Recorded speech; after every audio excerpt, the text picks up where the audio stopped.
Hello, everyone, and welcome to the Good in the Head podcast. I'm your host, Pete Jones, and today we have on the show for the second time, Wendi Jensen. Wendi, thank you so much for coming on the podcast. Hey, glad to be here. I'm first and foremost, I was thinking it would be kind of fun to review some of the topics that were in the previous podcast. The listeners who have heard that podcast know that you are in many ways sort of a alchemist of types. Ah, You help people transition from living a life where religion tells them who they are and expand into a huge new world without religion and into the topic of spirituality. How long have you been doing that? I would share just a little bit, if you would, with the audience for those who didn't hear the first podcast yet. yes. Well, I've been in the healing arts as a rapid eye technician since, it's been about 19 years. And so nine of those years, I found a way to stay inside the religion and fit what I was learning about quantum healing and energy work and all of these things, fit it into the box of indoctrination, if you will. And then 10 years, it's been 10 years ago this coming year, where I finally said, it doesn't fit. I'm expanding, I'm exploding. I don't fit in this little box anymore. And I need to find my way out. And so I have been coaching people in this deconstruction phase for the past 10 years. The word deconstruction uh, is terrifying and exciting at the same time. Yes. Can you define what deconstruction looks like? Yes. I mean, there is a very strict terminology to it. And I've been told before that's not the right word, but it actually is the word people understand. And it is like it's observing the beliefs and the storylines and the narratives that were delivered to you as truth and unpacking those and reassessing whether you at a soul level agree with those beliefs and whether you're going to incorporate them into your new sovereign life or you're going to leave them behind.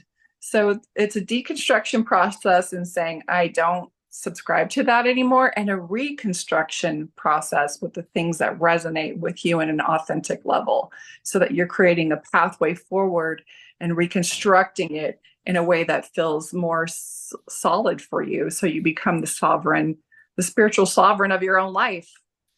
That's fascinating. So, almost a realignment process with source, with what you truly are while in this human Yes. experience.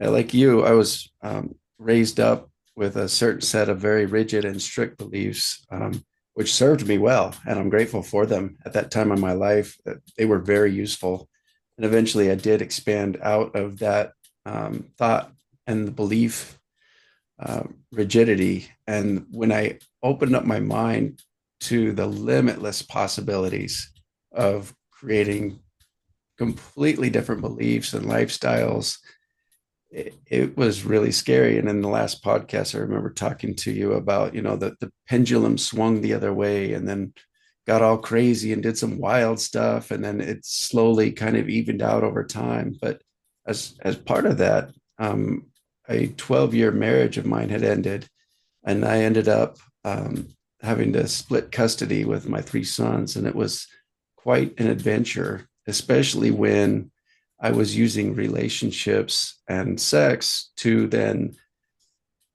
not look at myself and not be self aware.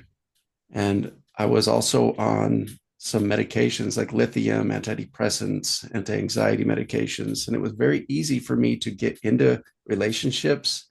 And so, literally, every 6 months, I would drag my boys yet to another place to live with this new woman and her children. And we would inevitably go through the chaos of new and different And my kids became very adaptable and learned a lot from me about what not to do, which proved valuable as well. You know, I have no regrets at this point in my life from that journey because I learned so much. And every single one of those very short relationships taught me something incredible and great and valuable that I was then able to use and bring to the table the next time. But it wasn't until 2014 that I stopped doing that. And I decided, you know, it's time for me to do something different, to change, to up level. And so I decided I wasn't going to get in a serious relationship. And in that year, some magical things started to happen. I ended up meeting my wife that I've been with now for 9 years, and we both brought our history, our past, everything to the table, right? And so when I came across this little message the other day, it says, when you are choosing someone to love, you're also choosing their approach to communication, the impact of their upbringing, their wounds, their needs, their set of values, their insecurities, their coping skills, and their capacity for conflict. And Yes. navigating all of that, wow, with just one person, which is the self, that's hard enough. It's overwhelming sometimes. Right. And I, I wish, I wish we could normalize what we now call the chaotic days or the wounded days where you're, hauling your sons around to different houses as if there's shame in that, because that is actually the process of you becoming self-aware. And yeah, the pendulum goes all the way the other way when you've been wound so tightly in another direction, Mm. because we've been denied access to.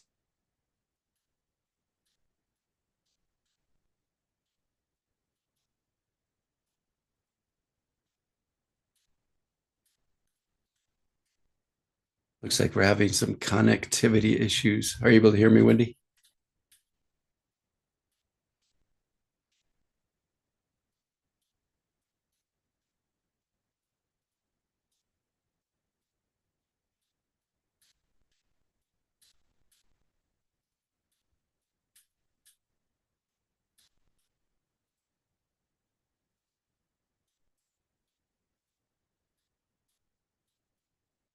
To know ourselves and 18 those decisions, and we didn't know.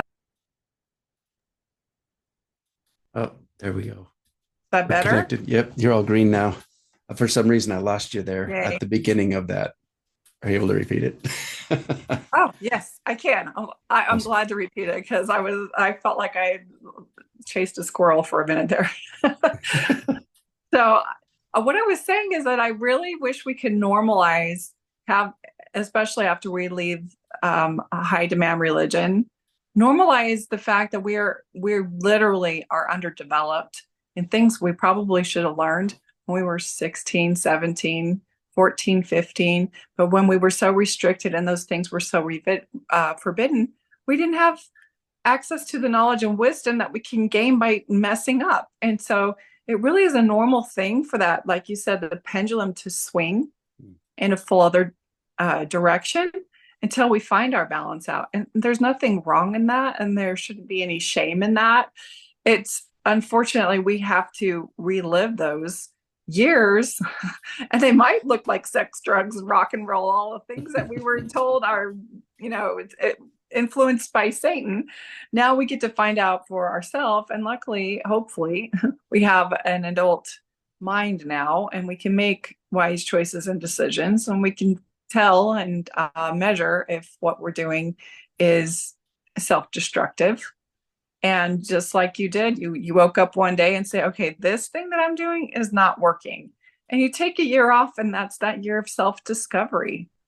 And for me, in my circles, we call that, with my single women friends, we call that man if fasting.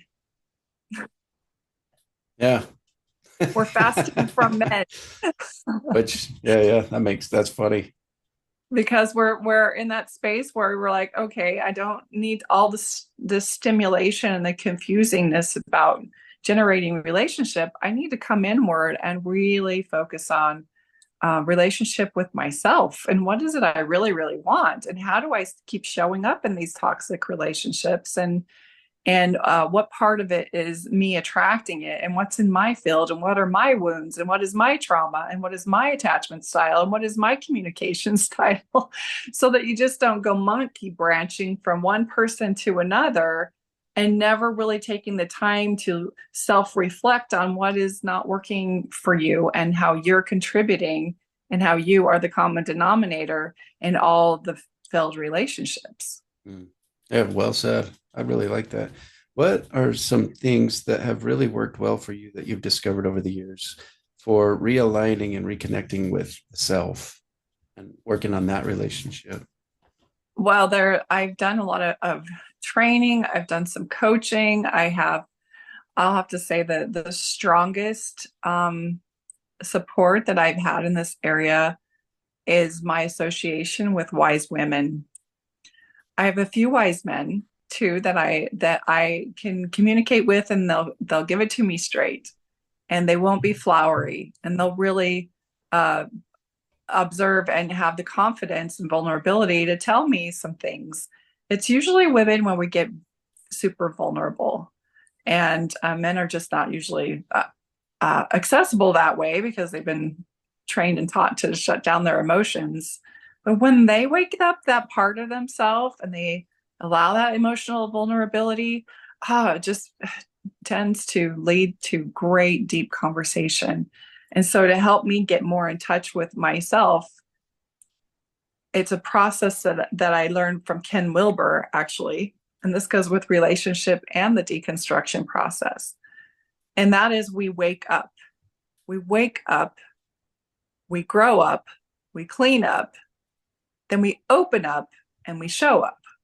So let me go through those really, each one of those. The wake up happens. You can wake up out of the church. You can wake up out of the dream that, okay, maybe the sex, drugs, and rock and roll is not serving me anymore. Or you wake up to the fact that I'm in a job and this is not serving me and I'm ready to move on. And we have multiple wake up moments in our life. And it's not just enough to wake up and say, I hate my job.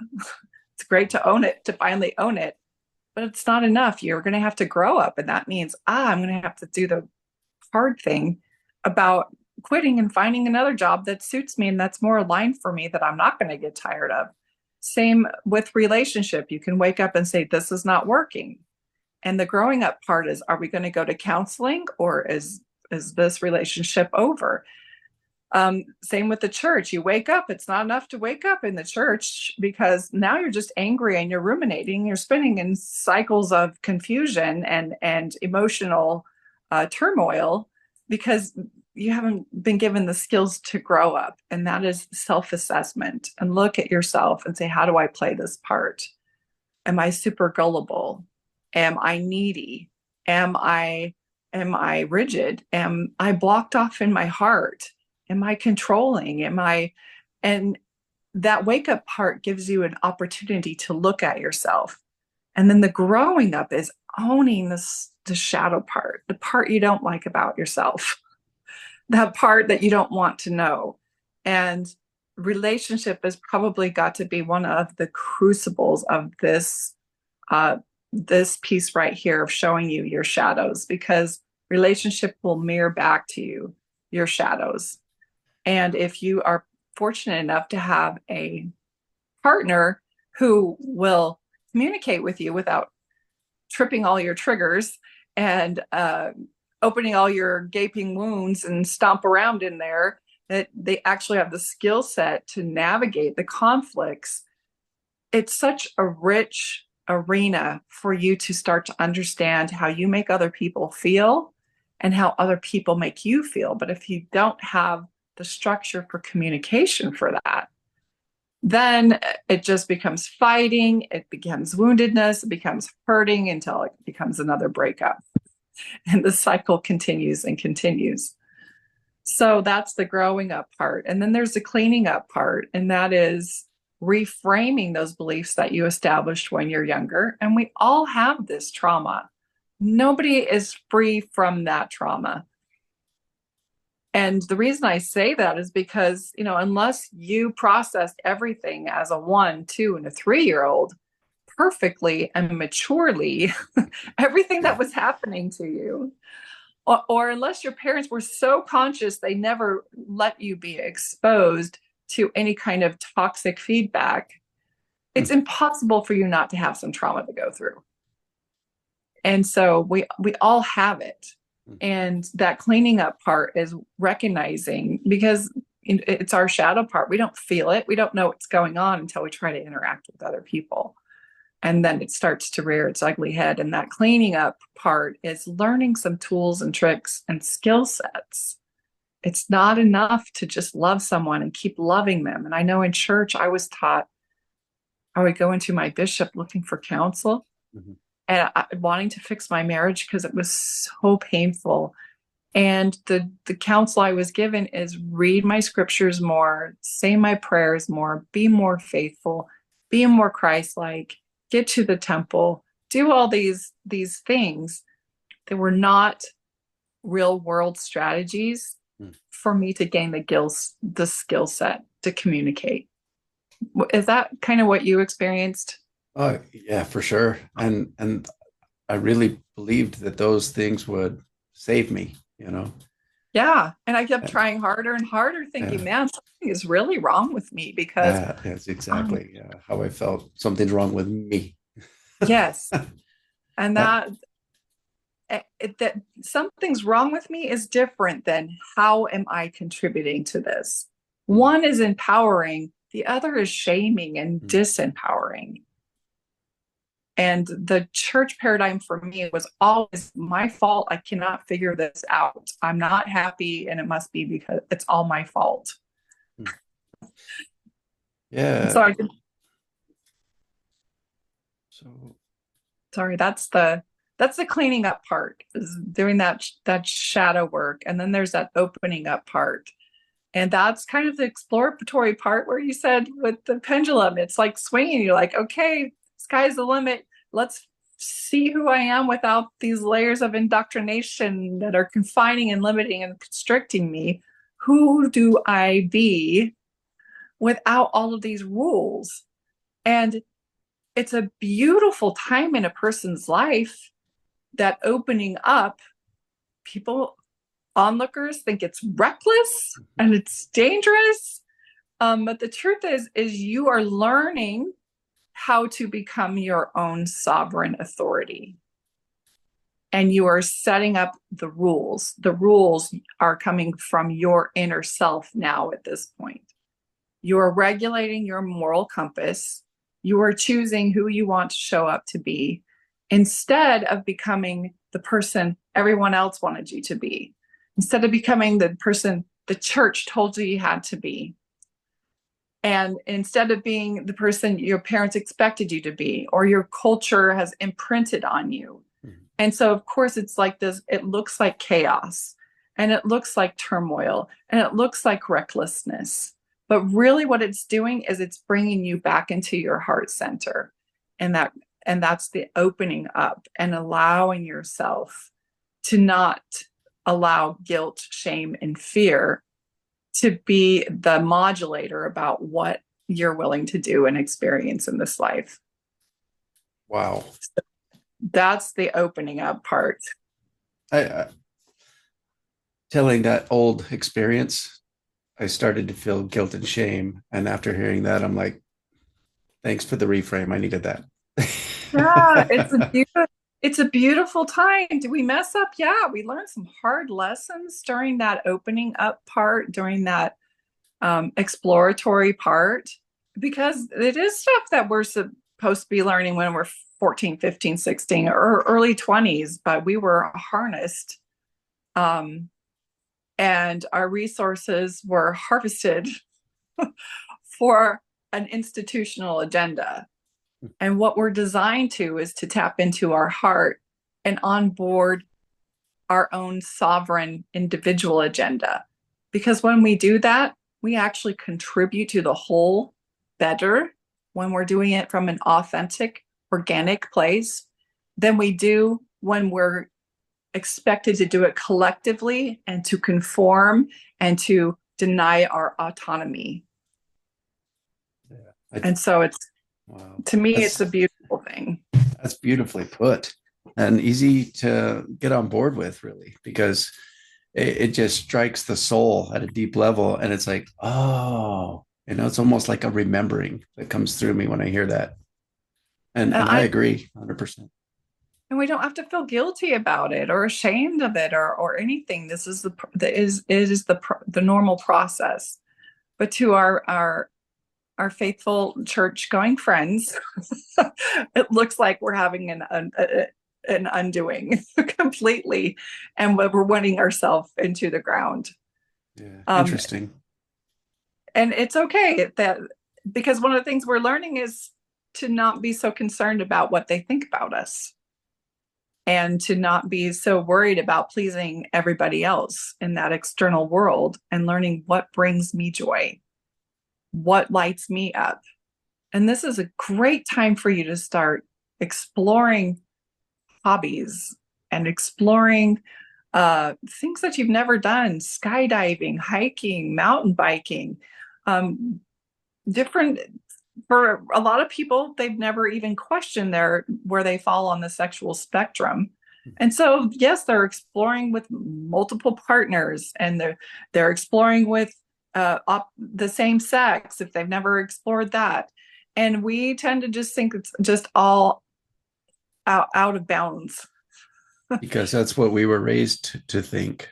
We never Yes. did think for ourselves. At least I didn't. Yeah, I didn't either. I just let the church think for me, and I aligned and complied. Yeah. And And another so, thing, those young yeah, parents, we're all raised by younger parents usually, and they're growing up themselves and learning these things themselves. And they have all these stipulations and requirements that we need to follow in order to please them and to feel like we're loved and belong. And what if that love is withheld, or what if I'm punished? So we learn to please and to acquiesce and to give them what they want. And we don't usually get what we truly need or learn things like self-acceptance and self-examination. We're just aimed at one target, and that is pleasing the adults in the church. And it's really painful. I agree. It's because for for me as a parent, as I was raising my children under the umbrella of indoctrination, my whole goal was to get them to comply and obey, because if they did not, I would lose them in the next life. And so I became very rigid minded, and I needed them to get in line and do the things. My my intention is pure. I'm afraid of losing my family because I love them so much. And now it's just flipped completely different, in that my whole goal is to help them feel safe to be their most authentic self, and to know that I'm going to love them no matter what, and that they are free to explore this world, and that they are also responsible and accountable for their own choices and their own actions. I can teach them to how to be wise, how to critically think, and all these things, but I'm no longer interested in making sure they comply to this program, because I don't want them to be in a lower kingdom and I won't ever be able to see them again. It's an insidious doctrine to tell a person that, and especially a young mother. Yeah, It's those two parenting styles are interesting to unpack. But what I'm curious about is you've got 5 children. I mean, I, how did they respond when you started coming at them from that whole other place of love? They're both coming from a place of love, but one is guilt, shame based, like rigidity, rule following, and the other is you're your own sovereign person with boundaries, and I love you no matter what. How did they respond? um, I probably have to ask them the most, just to, because they could measure the difference. I imagine all 5 of them would say that I'm an entirely different person, that I am safer to talk to, that they do feel more seen from me. I also know that raising children, and this is a hard thing to admit and acknowledge, but I think that a lot of people will understand. Raising five children was a lot of trauma for me.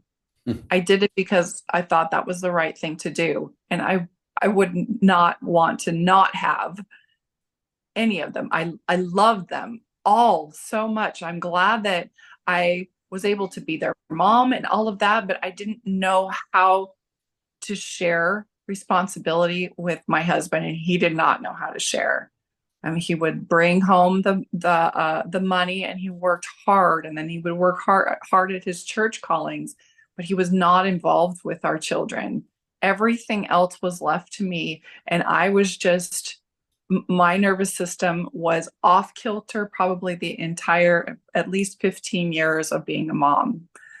And so I was just racing and scrambling, trying to save my kids. So to say that I'm more calm, I'm more allowing, I listen to the things that they have to say, and they feel safer to share awkward things. Like they told me things they were doing in high school and that I had no idea was going on because it wasn't a safe place for them to come to because I would be judgmental and fearful about what they're doing. Now they tell me and I just laugh and I'm like, oh, I had no idea, but thanks for telling me. You know, they feel just safer and my kids are all older and we left when my youngest was probably 16, 15 or 16. So a lot of the damage had already been done. But now we all, I feel we have a good relationship, but they are watching their mom go through her teen years. And I'm dating men and I've flirted with alcohol. I already know where my relationship with alcohol is. I've done plant medicine. It's like all the things that the doctrine and their mama was forbidding them to do. Now they're watching their mom do it. So they want to feel safe that I'm not going to judge them for doing it. But I think for my oldest who is still in, it's probably most difficult for her to witness her mom do that. And I would probably say that our relationship is the most strained. Yeah, I get that. And I see that in so many family units. Your story is one of many that I've heard that is so similar. And like I was saying before we started recording, that I've got family members and friends and so many people that reached out after hearing your first podcast and really getting what you were saying, you know, and aligning with that. And so many people can relate to how you feel and what you've been through on so many levels. It's just unreal how similar so many of us are in our backgrounds, and we're all so much more similar than we are different. And I love the connectedness that idea brings. I mean, we're in my depression and the darkness that I had experienced. I never once thought that anybody else on this planet had experienced something like that until in 2014. I checked myself into a hospital to get help and heard their stories. And I was like, I'm not alone. We're all going through this. And I think that is some of the sad thing about being so rigid and so tightly wound in church environments is that we don't go there. There are some religions that they do stand up and say, you know what, my son's a druggie and I'm an alcoholic and you know I'm trying to do my best. But the culture you and I were raised up in, that's not what we don't talk about our shadows. We don't talk about our weaknesses. We don't be vulnerable at all. In fact, we show up in our Sunday best and we perform and we pretend and we don't talk about what's not working for us, because if something's not working for us, we're groomed to believe that that's our fault and that we are not close enough to God or we're not doing it right on some level. And so we go into this clean, fancy church and clean, fancy temples wearing certain clothes and wearing a certain performative mask so that we fit into the environment. When inside we are just as wild and messy as all the other humans on the planet. It's a facade. And so it's not a safe place to be you.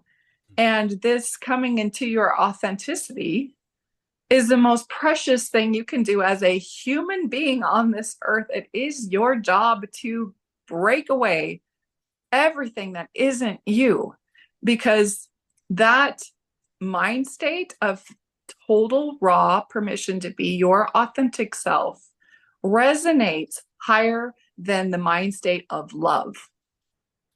They've just come out with this scale to be measured, to be able to measure the, I wish I had the scientific terminology and the references to give your audience, but they've tested authenticity as a higher than love, 4 times higher than love. And to me, this is my theory, authenticity may be like a range of love. And what it is complete and utter self-acceptance. I accept who I am, my messiness, my shadow, my things that I do wrong, and the things that I think are beautiful and brilliant and bright about me. And just being totally okay with who you are and showing up in a way where you're not guarded, where you're not performing, where you're not begging for validation and begging for attention, where you're not trying to get anything from anybody else. You're just trying to just be yourself in the most raw, magnificent way, knowing full well you have more things you want to learn. You have growth to go through. That's never going to stop. And so it's not like you say, well, I'm done because I accept myself fully. No, I accept myself as an evolving human being. And I honor myself for the things that I want to improve on. And even this whole thing of being a mom, I had a rigid idea that was delivered to me from my church about what a good mom was. Good moms have to do this, this, and this. And what I noticed is at a good mom's funeral in a church, the thing that was said about her is she never complained about anything. She was always doing everything for everybody else and never even thinking of herself. Oh, isn't she just the most precious, lovely, most Christ-like person that ever lived? And to me, that's the saddest thing, because she lived for everyone else. Who could she have been inside? What gifts never got to emerge? How come we never got to see who she really was because she was so busy taking care of everybody else's needs? To me, that is a waste of her precious value. Not because you shouldn't be service oriented, not because you don't want to help people, but because you learn what your gift is. And now when you know what your gift is, you can serve in a way that's sustainable and renewable, and in a way that honors you and honors everyone around you. And that creates demands boundaries of your energy, boundaries about what you're willing to do and what you're not willing to do. And it's not just a yes, sir, yes, ma'am, yes, God, yes, religion. I'm just a yes girl. You lose yourself and you never actually recover from that. And many people have died with their songs still unsung. And I think that to me is far more sad. That's fascinating. The idea surrounding boundaries was new to me after the transition, after the relationships, and in that year that I started working on myself. I came across a book that had been around for years, and I just never even opened it up. It was by Melody Beattie, and it was called The Language of Letting Go. Mm. And each day it's got just a paragraph to read surrounding recovery and building up and cultivating boundaries. And for almost every day since then, I've been reading that book. And in 2017, I thought, what a great idea. And when I realized we all focus what we want, and when we focus on anything, we feed it with our time, energy, and attention, and it expands in our life. And I thought, what a good idea to write something every day for myself that I want to focus on for that day, to expand into, to up level in some way, And so I wrote what's called my daily perspective shift. and it's part of the website at goodinthehead.com. People Google it and read it every day at work, different things like that. And it's been so useful to rewrite that every single day since then. So the language of letting go was such an inspiration for me and still is. But I just discovered she wrote part two, and Mm. that book has decades of her growth and expansion infused into that new writing. And it's so spiritual and enlightening and energizing to read these paragraphs in this part two, The Language of Letting Go. I just love Melody Beattie's story and her work and what she does for people. I guess in Yuma, she's got a center where recovering addicts of all types and kinds go to get help and guidance and direction. And just there's so many great sources of information out there that are empowering for us. And they help us to realize that we're here to learn how to save ourselves. Nobody's coming to save us. Nobody can do our work for us. We've got to Yeah. learn to save ourselves. And I never wanted anybody to save me, even though they tried in all those relationships I was in. I just wanted somebody by my side as I learned to save myself. And that's Yeah. currently the type of relationship I'm in with my wife. I love it. I two things came up when you were talking about that. Could you imagine if she just spent her life serving everybody else and never tapped into her gift that has blessed your life so much? Um, if she was too busy raising a family or feeling obligated to everybody else's agenda, but no, something inside of her needed to be sung and needed to be created. And what a difference and an impact that makes on other people. And that's a sustainable, renewable. That's exactly what I was talking about. She probably loves spilling that essence out of her and knowing how many lives it changes. And the fact that it's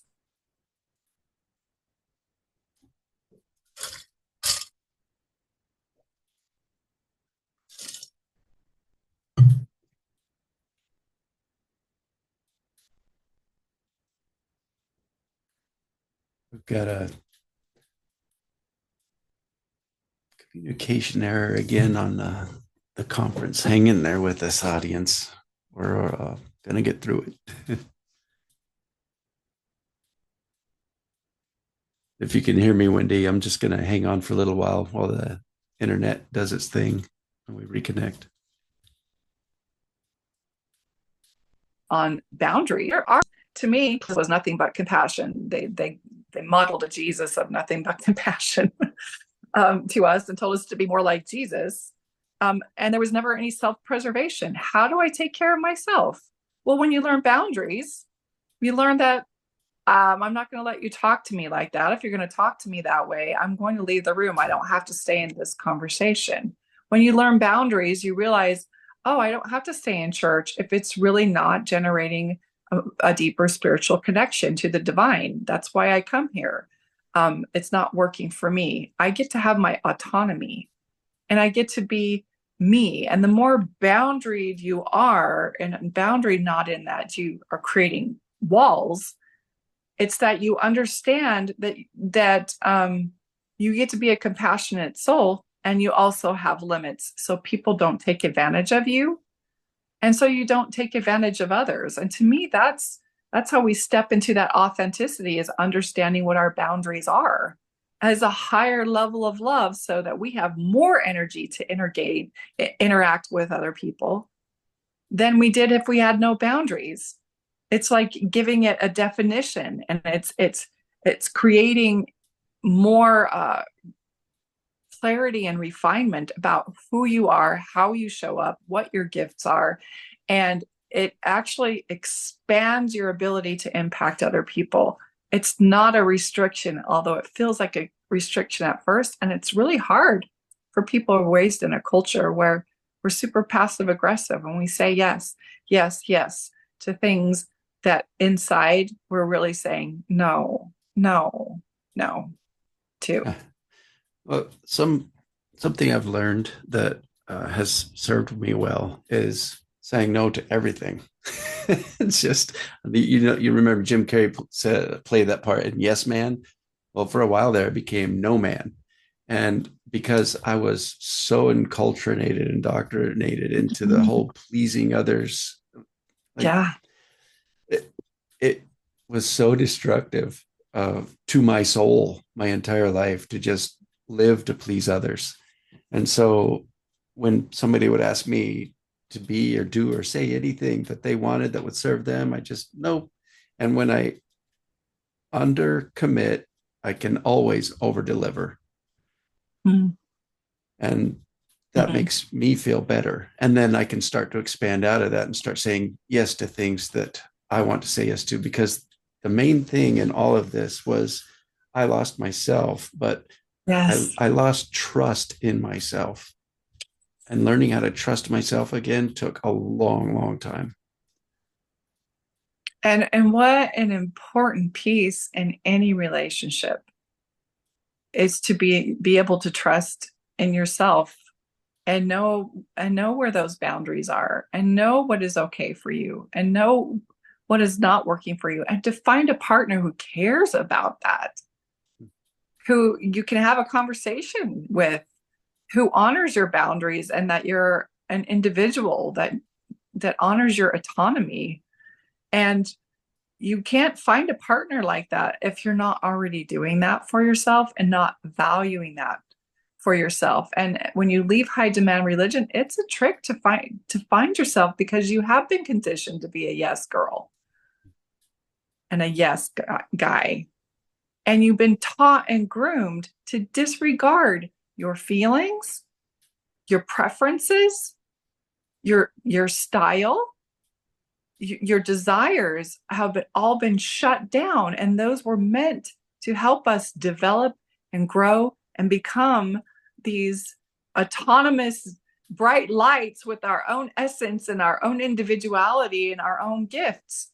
And so when you leave it's kind of hard, like, where am I in there?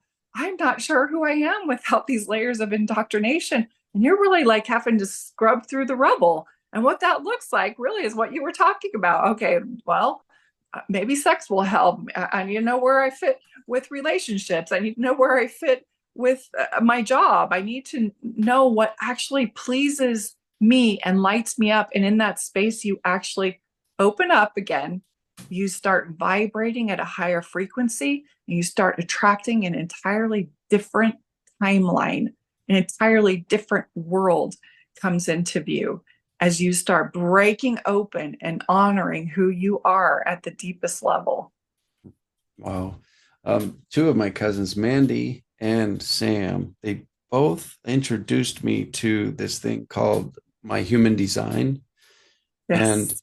that was fascinating because for Mhm. someone who wants to do a little self exploration, that requires a birthplace, a birth date, and the exact time that Yeah. somebody was born. And to go onto Google and type those three things in and then have a book's worth of information using astrology, the chakras, the Hindu, the Chinese, all these different ancient um, practices to then tell you according to the stars and the planet alignment at the time and place of birth, like what is best for you to practice as a human in this body because of those things.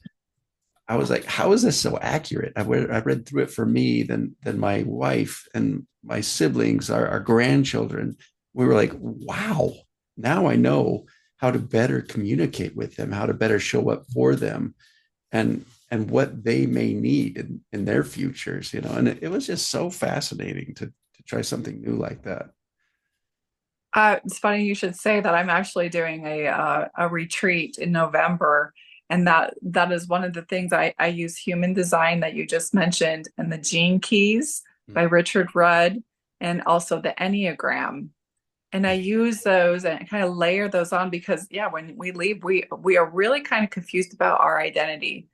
And it does start to show some continuity in some of those gifts and the way that you operate. What I love about human design is I learned that not all of us feel those intuitive hits the same as others, Mhm. that we each have our own unique pattern, and things that we've come here to do. And it honors us as individuals So I can see that these tools are not helpful for an institution that was trying to make you almost like a slave race and be so much on their own agenda and their own errand and their own programming. But how absolutely essential they are for us who are like, okay, so who am I? What are my gifts? What have I come here to do? And so, yeah, human design. And like you said, when you map it onto your kids, you're like, well, no wonder they act like this. And no wonder this sets them off. And no wonder they're so good at this. It's such a beautiful opening up, if you will, and exploring. And I don't know about you, like I don't make anything my I'm not rigid about anything that comes into my view. I keep it really fluid. Mm-hmm. So I just use it as a tool. I don't try to peg myself into that box and fit into things anymore, but I love to use it as a tool and a reflection. And they're really, like you said, they're more accurate than we realize. Yeah, I was really blown away. There's a podcast I was listening to. It's called The Beginner's Guide to Human Design, and I think it's Madeline Evergreen that puts it out. And it's very short, each of the episodes, but just mind-blowing information and detailed, super detailed on every aspect of the human design. And I got an app and I started doing all of my people, and I was like, wow, this is really interesting. And like you were saying, you don't want to rigidly create a new religion for yourself by Right. diving so deep into my human design that that's all that, you know, Yeah. I mean, I'd say experiment with everything and keep what works for you. We're all so different and unique. Yeah, I agree. And human design it's a great tool. And it's ancient technology. I mean, it's basically saying when you came through the portal of life, the planets and the stars were aligned in a specific way that infused you with gifts and your higher self knew onboarded at that time. And just thought that there is no child born at any wrong time, that the universe is always operating in its exact order, that nothing is by chance, that starts to alter your brain a little bit. Absolutely. It's so interesting to me. It's on one of the podcasts I was listening to about my human design. They said that if the doctor would come in to the parents and have their child's human design printed out into a book, it would almost be like an instruction manual for their child, like use this. It's a good tool. That was fascinating. And, oh, it looks like we're cutting out again with the internet connection. If you can hear me, I'm just going to sit here and wait for it to pop back in again, Wendi. And then when you layer that on,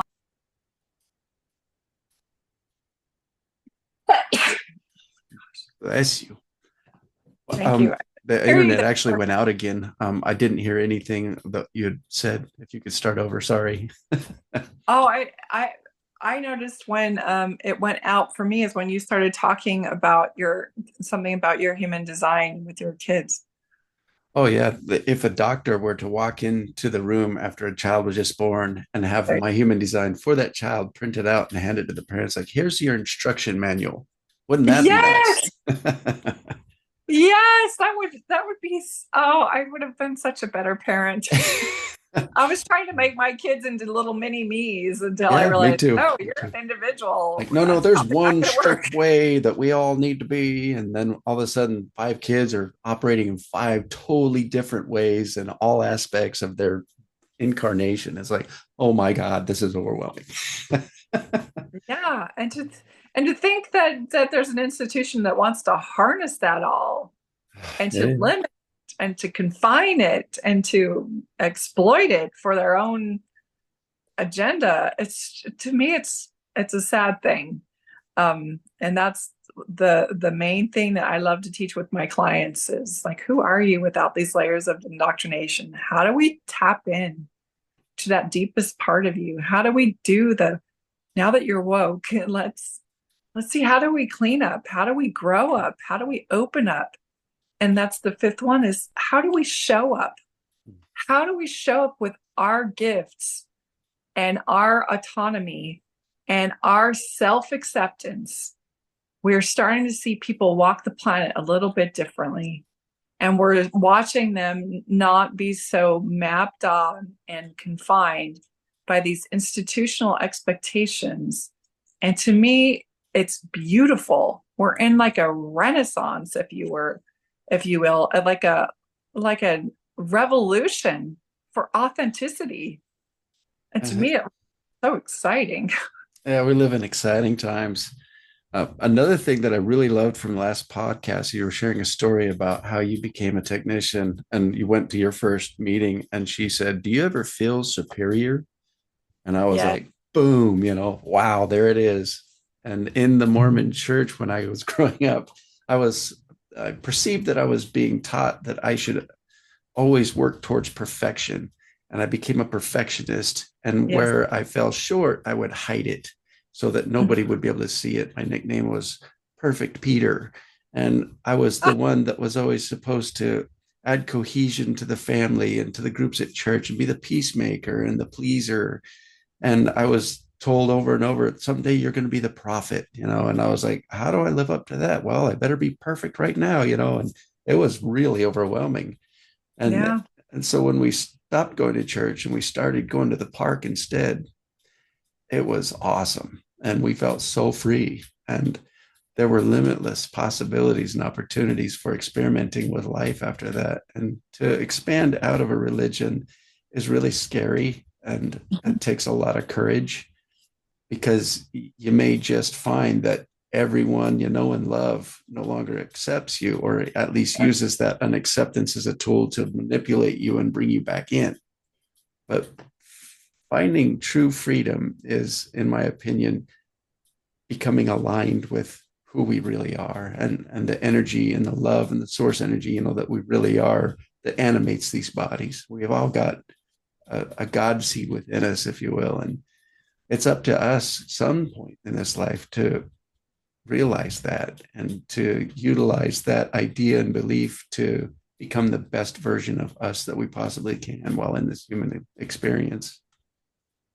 I completely believe with or agree with all of that. I noticed for me, like you said in the last podcast, when I was trying so desperately to appear superior, to appear that I have my shit all together, to veil or mask my messiness, my rawness, my wildness, I was so disconnected from myself and seeing everybody else as beneath me because it felt better than to be disconnected from myself. So I was always comparing, competing with Mm-hmm. myself and other people and the other people around me. So I developed that superiority complex. And like I said in the last podcast, my facilitator reminded me that superiority is a more complex form of inferiority. And so in our church culture, we either feel super inferior because we we've been told that someone had to die a terrible bloody death in order to compensate for some terrible sins that we were going to do, which is not an equivalent price in my opinion. I will never do anything that would require a terrible death like that. And I was already feeling all the repercussions of my sins anyway, even though I was believing in Christ, right? Yeah. None of that made sense to me, but it made me feel so inferior, that then I developed a more complex state of superiority to cover that inferiority up. But the superiority is also fostered in the idea that we are the chosen church, chosen generation. We will be ordained as kings and queens, priests and priestesses unto the Most High, and you will receive celestial glory. This is all feeding our ego, and it separates us and denies connection with the rest of our human family. It is not a healthy thing. And so everything we've been talking about in this whole conversation is coming back into who am I? I'm a beautiful, gorgeous, messy, messing up. Uh, some days I'm depressed. Sometimes I'm happy. sometimes I create something great, and sometimes I create something really bad and stupid, and I piss people off and I light people up, and I just get to be that person, with, and in that space, I now get to offer that to everyone else. Be your messy self. Just come to me. Come to me in your raw, most vulnerable state and watch how I can love you. Watch how I can love you, because I've developed that love for myself. And that program is by far more, I think, more exciting than the one where we have to become all these automatons for the church. I Got love that. emotional. Yeah, I'm glad. That's perfect. I mean, that's what this life is about. And Yeah, I really think that, they always say, oh, perfection is not achievable, but I believe that everything is perfect exactly as it is, you're and right. it can get even better. So you love the human design. Human design coalesces with another program called Gene Keys. And in Gene Keys, I think it's number 18. They have 64 gene keys that follow the I Ching. Um, and 18 is the one I did in my book club yesterday. And it is the highest form of the essence of that gene key is perfection. And it explained in that book that everything is perfect, that we already are perfect. And our journey here on earth is to uncover who we already are in our perfect state. And I remember in church, somebody got up and was talking about, you know, that nobody's perfect kind of thing. She asked, so who in here is perfect? And I'd already been reading these things, and I was kind of like, That went over well, huh? put my hand down. I'm like, okay, these people do not understand. Interpreted really, really bad. Oh, Wendi thinks she's perfect. But it's almost like once you know you're perfect in all your messiness, um, you just have such a relief and an expansion and an acceptance of yourself, and you allow yourself to just be. Yeah, I love that. Um, are you able to hear me? We're showing red again on the connection.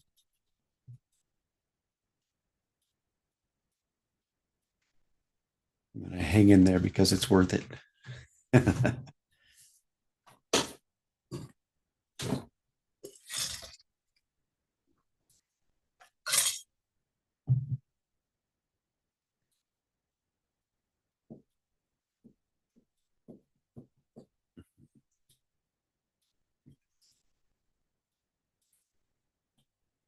If you can hear me, Be Wendi. who you are. And yeah, Oh, you just came back in.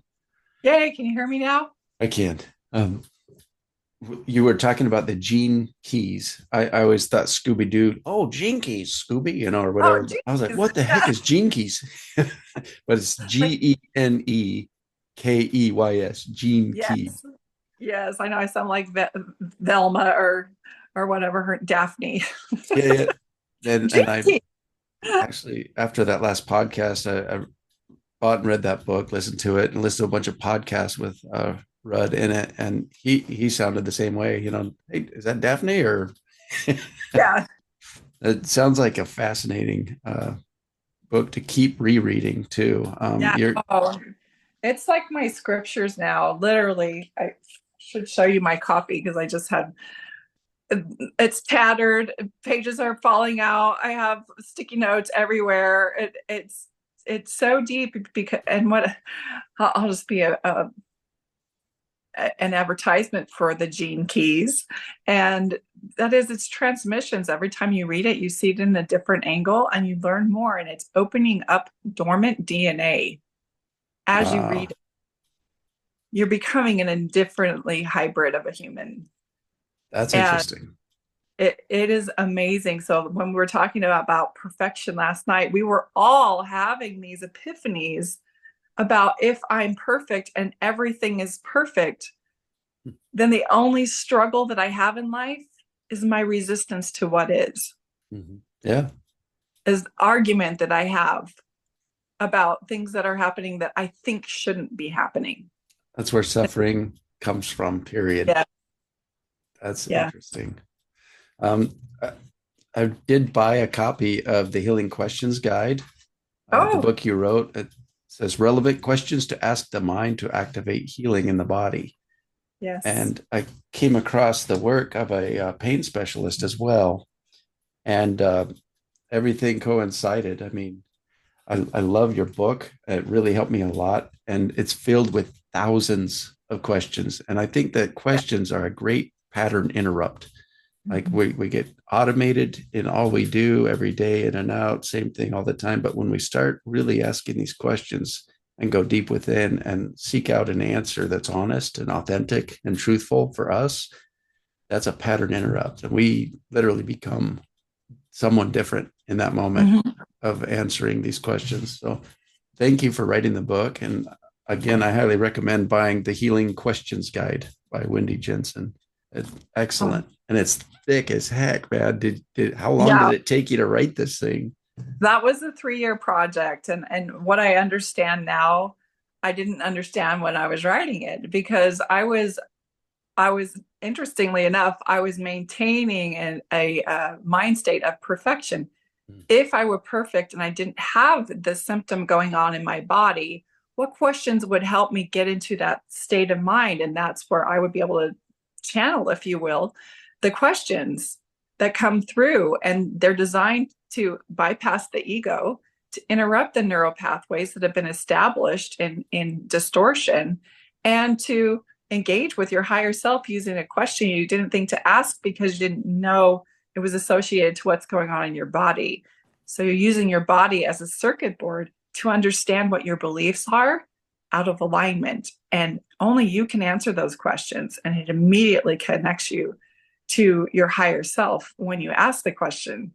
And so that to me was my effort in bringing people back into their wholeness and into their perfection and understanding what beliefs are kind of out are in distortion of that. And those are called codes.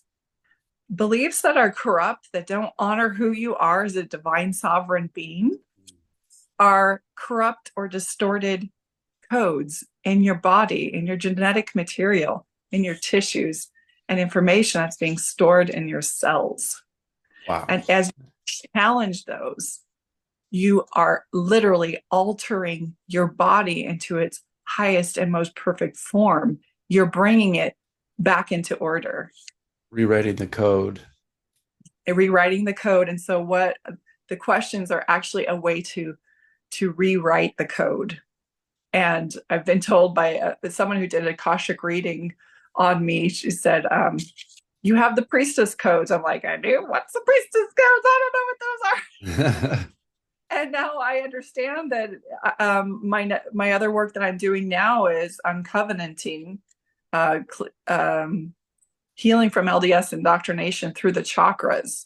So I use the chakra system as a map of self development and understanding how the doctrines influenced the development of each chakra, how to unravel it so that you can now open up and have that energetic field that will honor healing, that will honor you becoming your most authentic self.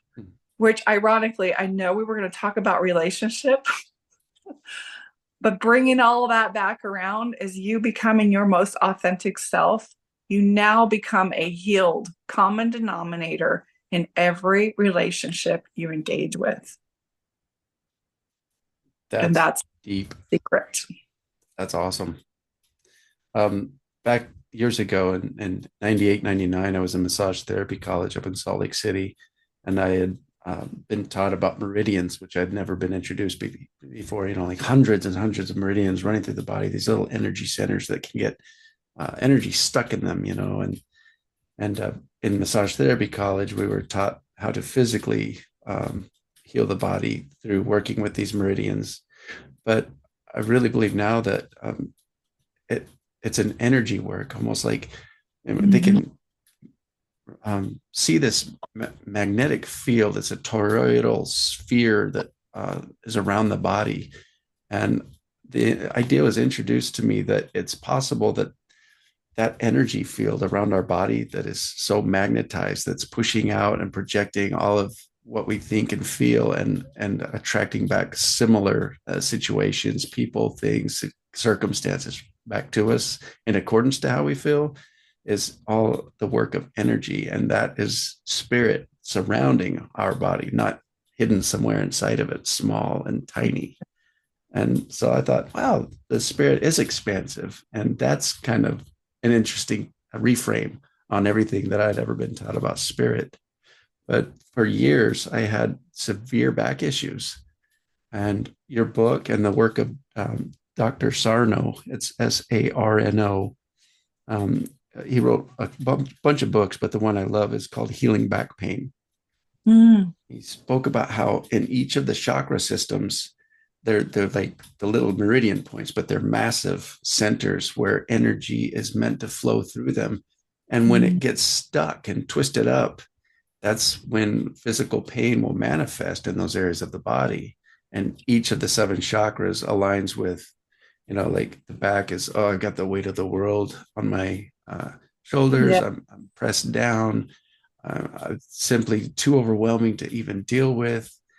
The throat and the neck, which I then eventually had all that pain from my back go up into my neck and shoulders and completely disappeared from my back, which I found fascinating. It was, Yep. I don't have a voice. I'm choked off. I can't express myself because I'm scared I won't be accepted or loved anymore. And eventually all of that began to dissipate. And I realized, oh, I've got to keep this energy flowing through me, the energy that I am.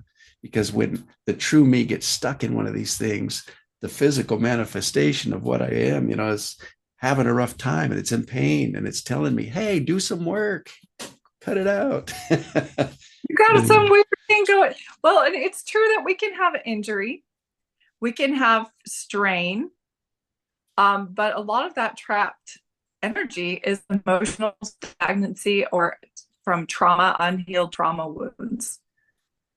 And so that's the part of the cleaning up that we get to do.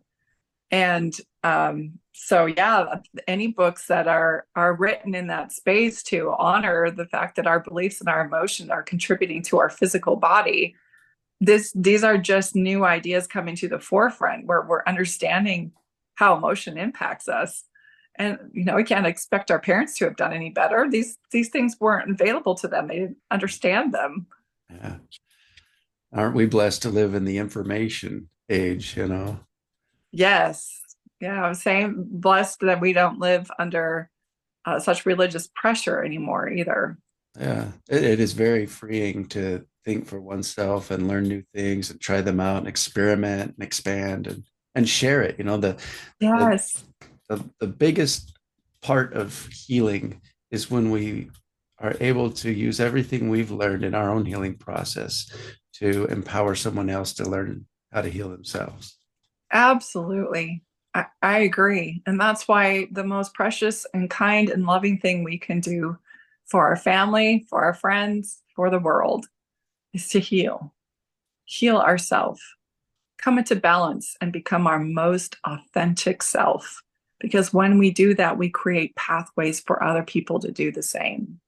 And that's why we're here. They say we're here to learn how to love. We're actually here to become authentic. The highest form of love is to recognize who we are individually so that we can help support each other collectively. And through letting go of everything we thought we had to be for Yes. acceptance and love and safety and just stepping into who we truly are. That's Mhm. everything. That's a great place to close. I wanted to talk to you about so many other things, but I want to be respectful of your time. Is there anything that you'd like to share with upcoming events, things you do? How can I point people in your direction so that they can work with you? Well, specifically, if people are looking for a community, a healthy community of ex LDS people, I do have my Empowered Former LDS group on Facebook. And we're coming up on nearing 7,000 people in that group. And it's so healthy and so supportive. People ask questions, and you just have like a whole well of people who've been through what you've been through, and the wisdom, collective wisdom in the group is amazing. So that Empowered Former LDS group is great. I also have an online course. It's the Uncovenanting course, Healing from Indoctrination Through the Chakras. And you can, any of this, you can reach out to me with at Wendi at wendijensen.com. And then in November, here in St. George, where I live presently, I'm doing the I Am retreat. And that is where we're going to use things like the gene keys. I'm going to be careful how I say that now. And the human design and Enneagram, to be able to understand really what are your gifts, how do you operate, what will best serve you and sustain you in your body and in your mind. And we are going to be doing all kinds of the stuff that I love, like ecstatic dance and sound baths, drumming, meditation, and we might even do some gentle plant medicine. And so it's just being in a space where we can connect and we can discover who we are without the layers of indoctrination, and to just be authentically raw and us without feeling the judgment. I didn't realize that you were in St. George. It sounds like a lot of fun. I've got a cousin that lives about an hour from there, Mandy Young, and her friend Krisha that was in St. George with her husband and their three kids. And we just had gone up there for a little retreat maybe 3 months ago with them. That Oh, was just incredible. I loved it so much. So I'll have beautiful. to connect you guys for sure. I would love that. Yeah, it's such beautiful land here. I love St. George, totally in love. Oh, it is gorgeous. The drive was phenomenal. We loved coming back home through the way we went. But I really appreciate your time and energy. Uh, you were a phenomenal guest to have on the podcast. The things that you say really hit home for so many people in the last podcast. I wanted to have you on again and sort of see what you've been doing these last few years and how you've grown and expanded. And I can see that you're just honing your craft and it's really stepping into your true authentic self. And it's such an example and an inspiration for me. So thank you. Well, thank you. And I would love to come anytime you want to have a conversation. If I can add value to what you do in your audience and in our growth collectively, I'm all on board for that. Thank you, Pete, for what you do and for the podcast and the effort you put into it. Absolutely. Thank you so much, Wendi. Mm-hmm.